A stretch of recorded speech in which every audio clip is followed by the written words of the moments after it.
이리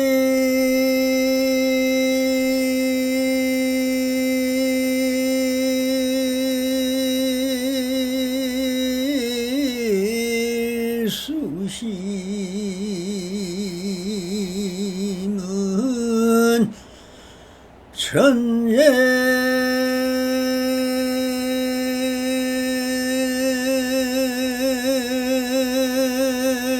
모여 백년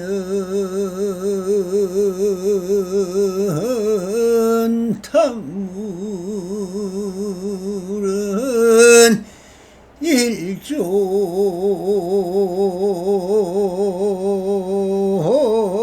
친이더라 나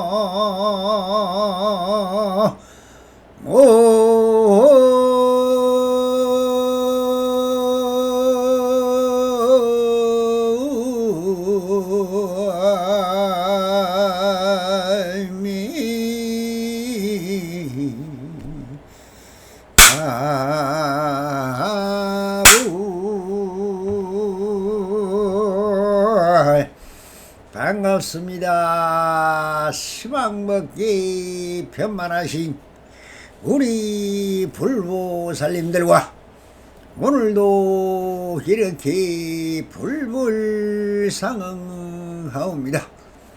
평상심이 도입니다.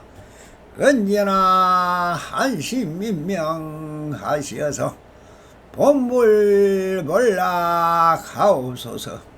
옴 바람이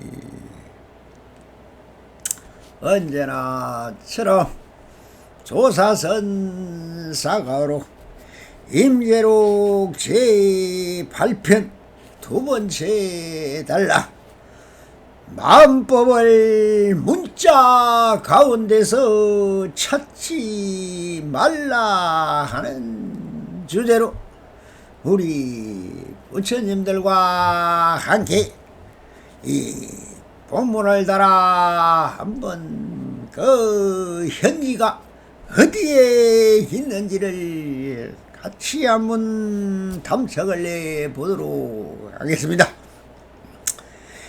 무엇이 법인가? 법이란 마음의 법이다. 마음의 법은 형상이 없어서 온 시황세계를 관통하고 있어서 눈앞에 그대로 작용하고 있다. 그런데 사람들이 그러한 사실을 철저하게 믿지 못하고서 다만 명칭을 오인하고 글귀를 오인해서 문자 속에서 구하고 있다. 불법을 생각으로 헤아려 이해하려고 하니 하늘과 땅의 차이로 멀리 달라져 버렸다라고 임재선사께서 말씀을 하셨습니다. 자, 앞판에서 임재스님의 정진견해라는 말씀을 하시고 나서 여기에서 말씀하고 계시는 것은 불법의 심지법. 심지법이 무엇이냐 하면서 그 깊은 현지를 말씀하고 있는 것입니다. 그러면은 먼저 심지법에 대해서 이 납성에게 묻는다면 여러분들이 한번 물어보시렵니까? 법이란 무엇입니까? 하면 그대로 마음이다. 마음이 무엇입니까? 그대로 부처다. 부처가 무엇입니까? 그대로 자성이다. 자성이 무엇입니까? 그대로 성품이다. 성품이 무엇입니까? 그대로 영성이다. 영성이 무엇입니까? 그대로 영혼이다. 영혼이 무엇입니까? 그대로 정신이다. 정신이 무엇입니까? 그대로 자기이다. 그러면은 자기가 무엇입니까? 그대로 사람이다. 사람이 무엇입니까? 그대로 인간이다. 인간이 무엇입니까? 그대로 참나이다. 참나가 무엇입니까? 그대로 진화이다. 진화가 무엇입니까? 그대로 자아이다. 자아가 무엇입니까? 그대로 무아이다. 무아가 무엇입니까? 그대로 법신이다. 법신이 무엇입니까? 그대로 보살이다. 보신이 무엇입니까? 그대로 화신이다. 화신이 무엇입니까? 그대로 석존이다. 석존이 무엇입니까? 그대로 조사다. 조사가 무엇입니까? 그대로 자유다. 자유가 무엇입니까? 그대로 해탈이다. 해탈이 무엇입니까? 그대로 열반이다. 열반이 무엇입니까? 그대로 정멸이다. 정멸이 무엇입니까? 그대로 성성이다. 성성이 무엇입니까? 그대로 적적이다. 적적이 무엇입니까? 그대로 소소이다. 소소가 무엇입니까? 그대로 영영이다. 영영이 무엇입니까? 그대로 허공이다. 허공이 무엇입니까? 그대로 텅비었다. 텅빔이 무엇입니까? 그대로다. 그대로가 무엇입니까? 그대로가 그대로다. 지금 있는 그대로 완전한 자유리라. 무엇이라 말을 하든 일체 모두 유심조다. 내가 묻는 그대로가 나의 이심 그대로고, 내가 묻는 물음 대답하는 그대로가 답이로다. 부질없는 말장난에 속지 말고 벗어나라. 명색에도 속지 말고 마음에도 속지 마라. 앞단에 이어서 김전 스님이 말씀하고 계신 것입니다. 무엇이 법인가? 법이란 마음의 법, 즉 심지법이다 라고. 심지법이 무엇입니까? 이것도 한자입니다. 심은 마음심자요, 지는 땅지자입니다. 거기에서 법은 뭡니까? 불법, 법자죠. 그러면은 마음의 바탕이 무엇이냐 하는 말과 같은 것입니다. 그럼 법이란 바로 마음법이라고 하십니다. 그런 법이 그대로 마음이고 마음이 그대로 법인 것입니다. 이름을 달리할 뿐 마음과 법이 같은 것입니다. 모든 법은 유의법이 있고 무의법이 있지만 원래 법은 무유정법이라. 원래 정해진 이것이 법이다 하는 것이 있는 것이 없었다는 것입니다. 그런 마음의 시험이 있으므로 마음이 움직이고 작용을 하여 그 영상을 드러내는 이 모든 것이 다 법이라는 것입니다.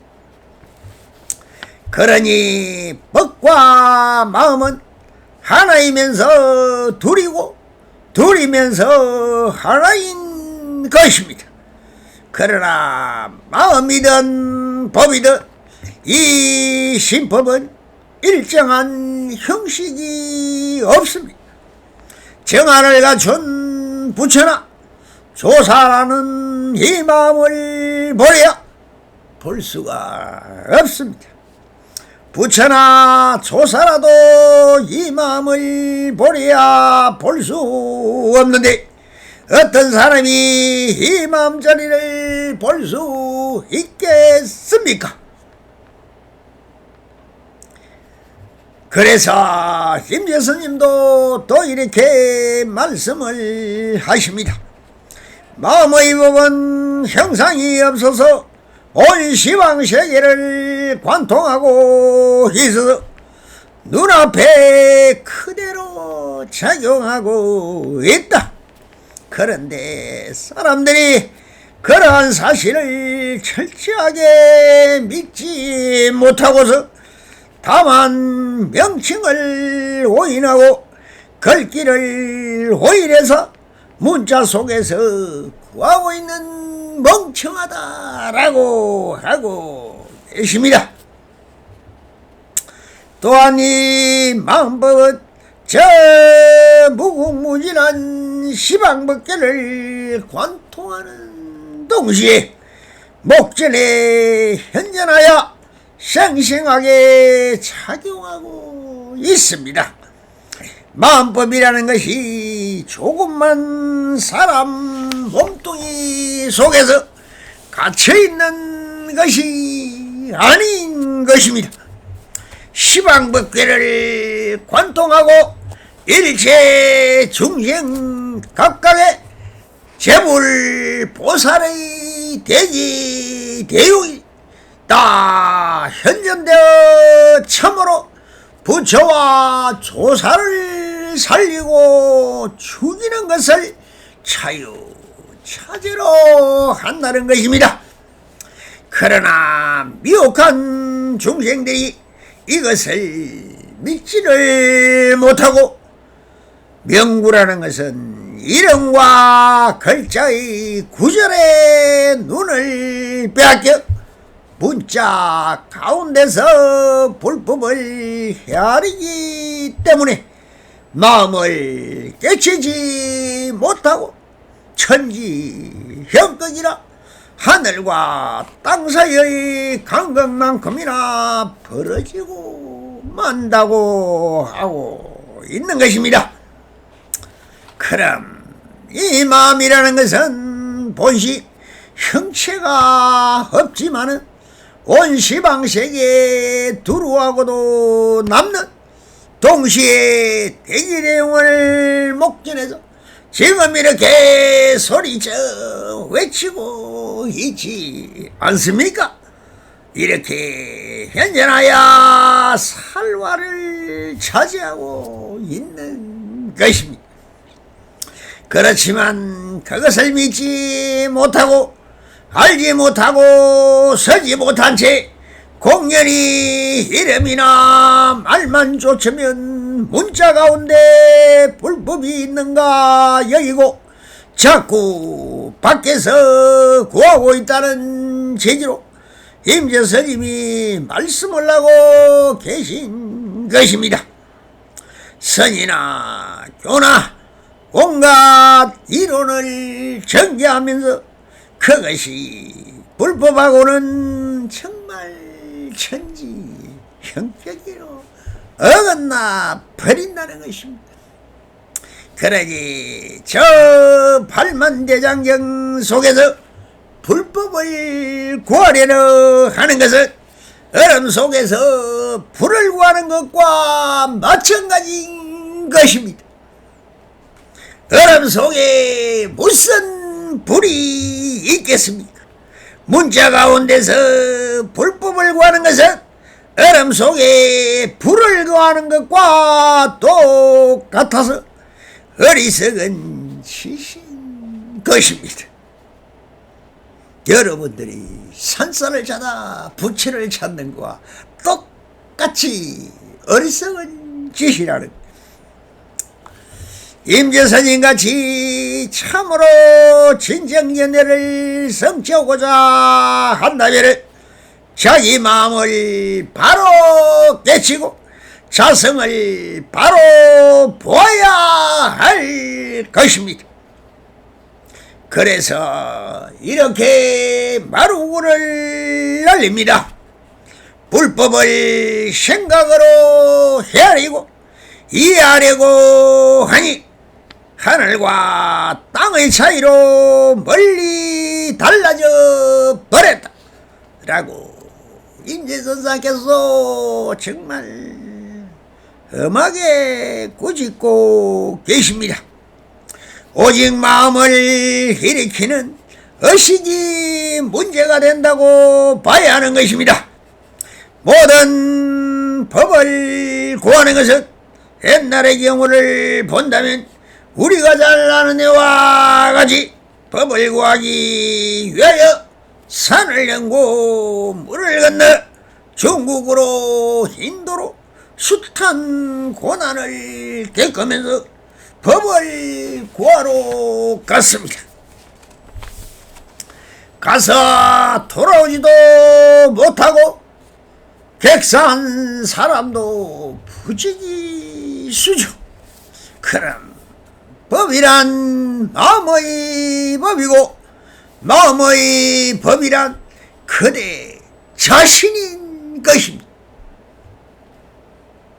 다 내 마음의 지음인 것인데 원래부터 완벽한 나의 본래불이 있었지만 이를 믿지 않고 밖으로 법을 찾아 산만리에서의 참으로 안타까운 일인 것입니다.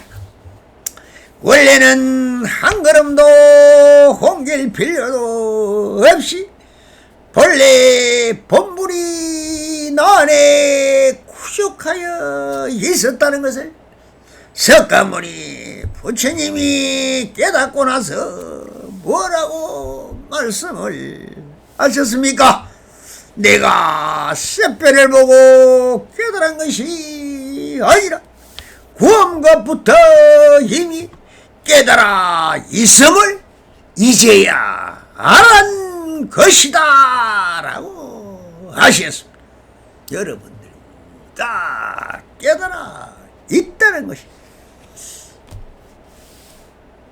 무엇을 모릅니까?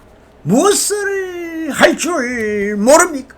석가모니와 뭐가 다릅니까? 똑같은 사람이고 인간이고 마음을 다 가지고 있지 않습니까? 그 마음이 바로 부처입니다. 어디 가서 찾습니까? 절에 가서 찾습니까? 산에 가서 찾습니까? 어디를 가도 내 마음은 내 몸을 떠나지 않습니다. 여기 앉아서 저 우주도 가고 달나라도 가고 별도 따오고 태양도 따오고 모든 것을 자재자능하게 다 하고 있는 이것이 바로 부처요. 이것이 바로 마음이요. 이것이 바로 그대의 정신인 것입니다. 그런데 오직 스스로 깨닫고 스스로 청득하는 것 자작 자수인 것입니다.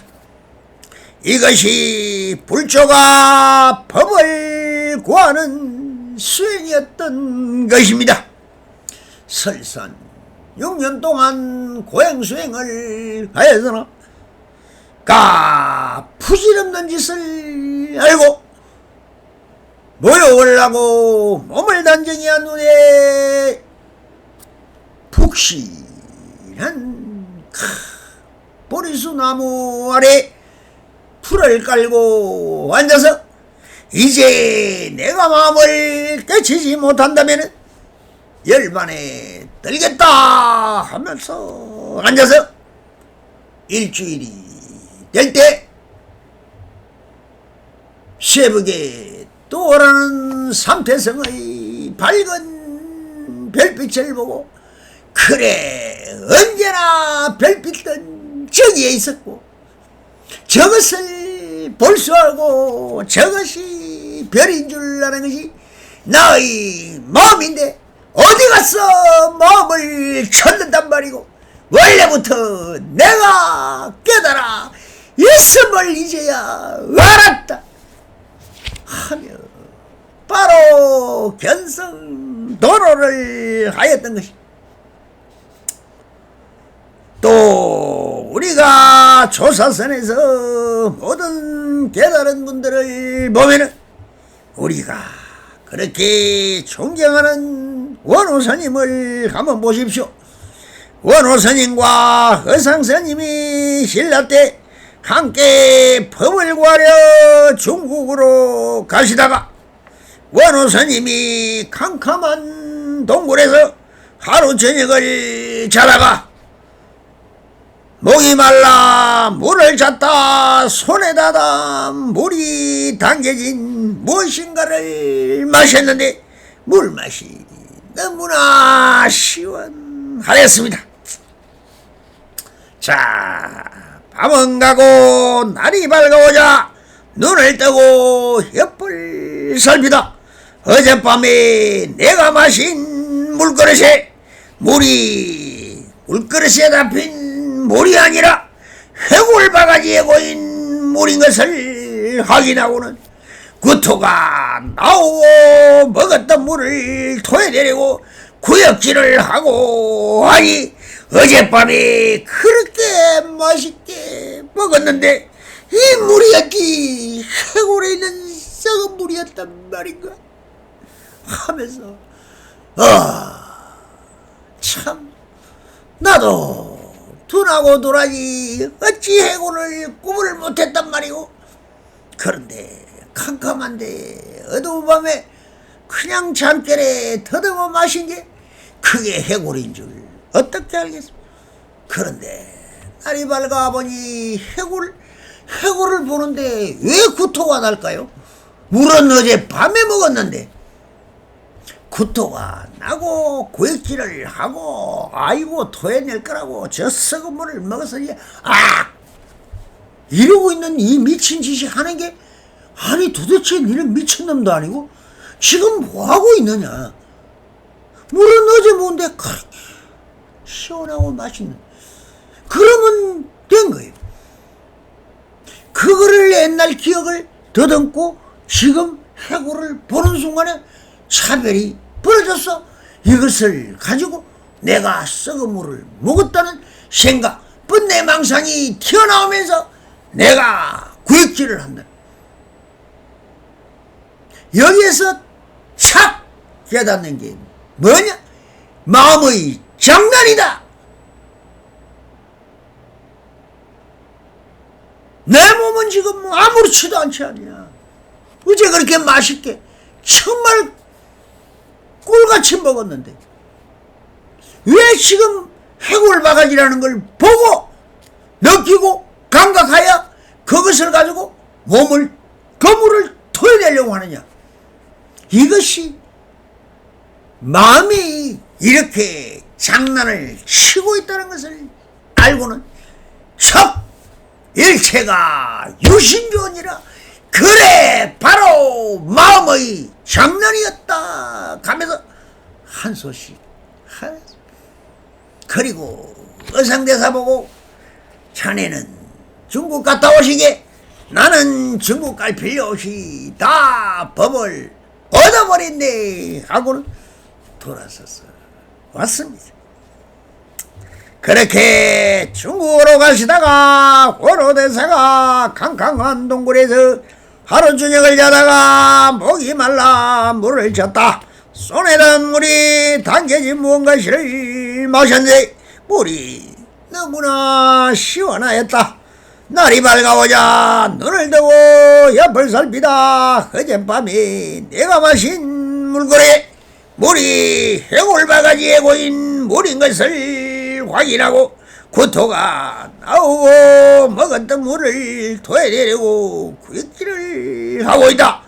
아니 어젯밤에 그렇게 맛있게 먹었던 물이 어찌하여 이 형상을 보고 내가 물이 더럽다는 생각이 일어나볼 한순간에 물이나 해골이 문제가 아니라 내가 보고 있는 이 형상이 바로 마음을 일으킨다는 사실에 놀라. 그래 모든 것은 일은 내 마음의 형상과 모양에 따라 일어난다는 것을 체득하고는 모든 게 일체가 유심조다 하면서 깨닫고는 어느 스님은 그 길로 당나라까지 가지 않아도 한마음을 밝히고 다시 신라로 돌아왔던 것입니다. 이렇게 해골물을 마시고 한마음의 법을 깨달았던 것이었습니다. 그리고는 구법의 행각을 끝내고 이렇게 쉽고 간단한 것이 깨달음인 것입니다. 또 다른 예를 좀 든다면 몽둥이 하나로 신법을 보여줬던 사람은 덕산 스님이 있었습니다. 또한 인제 스님도 사람만 보면 으악 하면서 활소리를 고함을 신법을 보여주고 있지 않습니까? 저 구지선사라는 분은 항상 누가 법을 물으면 이렇게 이 인지안을 들며 이것이 법이니라 라고 하였습니다. 또한 새벽에 명성별을 보고 깨달은 성가본 일도 있었지만 한 송이 고털들어 보인 것을 보고 신법인임을 알고 염화미소로 깨달음을 얻은 마하가섭도 있었고 경전을 읽는 소리 한마디에 억무소주 이생기심이라는 건강령 사국의 마음을 깨달은 해능 선사가 33조가 된 해능스님이 있습니다. 참으로 별의별 일기 한기에 한경지에서 바로 한마음의 그 깜짝 놀라는 차별상이 바로 회광반조하여 한마음 깨닫는다는 것입니다. 그것이 항상 일로인 것입니다. 이런 일고인 것입니다. 신법을 깨달은 사람들은 수도 없이 많이 있으니 이것이 인연 성불이고 요인 성불이 되는 것입니다. 이 남성이 수많은 인연법과 성기 방편을 베풀어 사가로를 통하여 보살하고 있는 것도 역시 우리 불보살님들의 한마음에 회광반조하여 인연 성불할 수 있는 기연을 베푸는 것이며 이 보살 자체가 바로 조사선인 것입니다. 깨달음을 이와 같기 때문에 오늘도 우리 불보살님의 대원성취를 위한다는 점을 대자 대비심을 발로요 대기 대용인 것입니다. 부디 성불인연 맺어소서. 원 바람이 감사합니다.